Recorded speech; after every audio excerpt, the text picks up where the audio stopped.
In Pixel 10 series, the base Pixel 10 was the most exciting phone for me, but now after the launch, I am pretty much disappointed with what Pixel had given us. Starting with, it's a pretty expensive phone, like 80,000 is the price, but currently for pre-order in Flipkart you can get it for 67,000 something. But for that price also, the phone does not justify completely. Starting with the biggest update, the Tensor G5, it now made by TSMC, not Samsung, so the thermal might be better. But the problem is that from its predecessor, it may score better, but still it does not justify the price point. Yes, it a fact that none can buy the Pixel for hardcore gaming. It's mainly for the user experience, but the user experience get washed when it heated so much. The phone with this new processor still heat a lot. If we talk about the look and design, that's where I fell in love with Pixel. Yeah, I like the design and the look very much.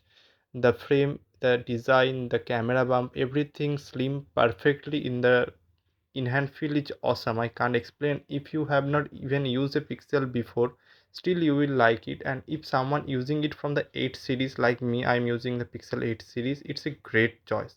Now the display, yeah, here is also some cost cutting. Like the base variant is only a full HD display, not 2K, and also it's not a proper LTPO display like the Pro and Pro XL, so it's only switch from 60 to 180.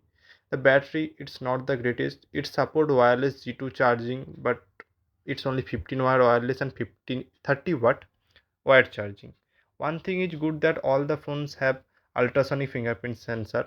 Now talking about the user experience, that's where Pixel so is actual magic. 7-year update with great smooth experience and free Gemini update.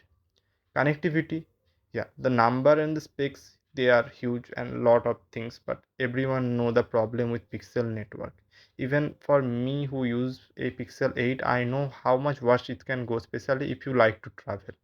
And last but not the least, the camera. That's what make me the most disappointed, because it get a proper telephoto lens now, but the main camera is same from the budget 9A, and the ultra wide is downgraded, and the telephoto still have 5x zoom option but can't let you use in portrait mode. So what's the profit of having a telephoto lens in the first one?